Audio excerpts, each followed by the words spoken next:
आता मी एक रामनवमीसाठी एक डायलॉग तयार केलाय की जेणेकरून पब्लिकच्या मनामध्ये उत्साह निर्माण झाला पाहिजे आणि रक्त सळसळ झालं पाहिजे. आता मी तो डायलॉग बोलतो. कसा आहे तो?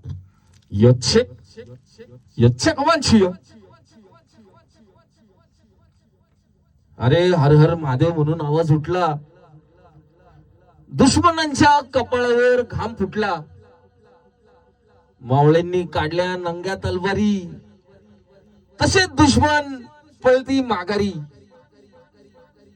अजून पण राजे जिवंत असते तर दुश्मनांच्या कपाळावर पण भगवे टिक्के दिसले असते.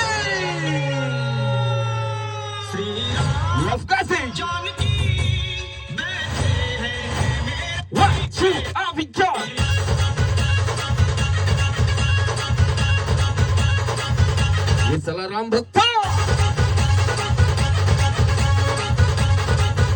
अरे हात वर करायचं फक्त. श्रीराम